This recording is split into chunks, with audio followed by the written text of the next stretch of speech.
E Fred, inquérito das fake news que começou lá com o Toffoli, mandou o Alexandre de Moraes ser o relator e o pessoal está falando que é inconstitucional. Qual que é a tua opinião? Cara, eu acho que esse inquérito vai entrar para a história brasileira como uma das maiores vergonhas que a justiça nossa já causou. Esse inquérito ele não só é inconstitucional, ele é antirregimental, ele é ilegal, ele é imoral. Ele é inconstitucional porque ele fere o artigo 129, que dispõe que o Ministério Público tem competência privativa para promover a ação penal. O STF não pode promover a ação penal, a não ser no caso de uma única exceção, que é o artigo 43 do Regimento Interno do STF, que dispõe que, desde que o crime ocorra nas dependências do STF, o que os ministros fizeram nesse suposto 10-1 aí, se eu não me engano, eu acho que foi 9-1, porque eu acho que o Alexandre de Moraes se absteve aí para tentar legalizar esse inquérito. O que os ministros fizeram foi um absurdo, cara. Eles definiram o país inteiro como dependência do STF. Eles acharam que a dependência do STF é o corpo dos ministros presentes, não é, dependência física. É incrível você ter ministro no Supremo Tribunal Federal que não sabe ler um texto jurídico. Esse pessoal, eles deixaram de ser o guardião da Constituição, eles estão se achando os donos da Constituição. Outra coisa, a partir do momento que o presidente impõe o inquérito, o presidente do STF, a partir do momento que ele implanta o inquérito, ele precisa sortear a relatoria. Ele entregou a relatoria para o Alexandre de Moraes. Mais um absurdo.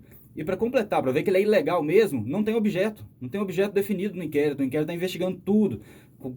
Estão pintando todo mundo com um pincel do tamanho do país. Todo mundo não, né? A gente está vendo aí que os alvos dos investigados são somente a rede bolsonarista. O Júlio até falou ali, né, que os ministros da STF estão sendo desacatados. Eles não estão sendo desacatados, é simplesmente opinião. Se você for ler o despacho do Alexandre de Moraes, não sei se vocês tiveram curiosidade de ler, ele mistura tudo, ele coloca naquele despacho, desde pessoas que ameaçaram os ministros de morte, a pessoas que simplesmente estão falando que o STF não está fazendo um bom trabalho. Essas pessoas estão sendo investigadas por fake news e por discurso de ódio. E mais uma vez, o que é discurso de ódio? Discurso de ódio nada mais é do que você tentando definir o que a outra pessoa fala para você calá-la. A gente tem que ter uma definição de discurso de ódio antes de falar que isso é crime, não há essa definição. Então, esse inquérito é uma vergonha, ele é persecutório, ele é simplesmente para calar a base bolsonarista, e prova disso é que o José Dirceu, grande mente do PT, o grande mestre do PT, numa live no começo da semana, falou com todas as letras que o Fux é um charlatão, porque o Fux, na época que ele estava querendo ser indicado como ministro do Supremo Tribunal Federal, ele foi em 1-1 dos acusados na ação penal dos 470, que é a ação penal do mensalão, e falou para 1-1 desses acusados que eles não deveriam ser condenados. Ele leu o inquérito e falou que eles não deveriam ser condenados. O José Dirceu falou isso. Por que o José Dirceu não está no inquérito das fake news? Alguém tem que ser preso aí. Ou Luiz Fux, por tentar interferir, para tentar ganhar sua nomeação, ou José Dirceu, porque está chamando o ministro do Supremo Tribunal de charlatão.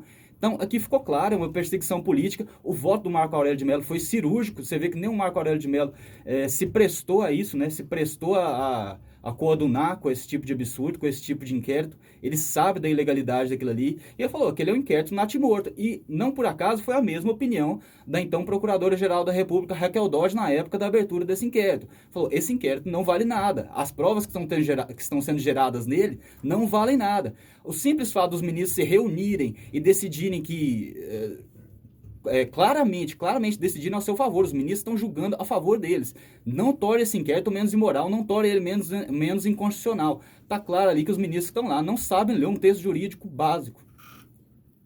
7 horas e 52 minutos. Um abraço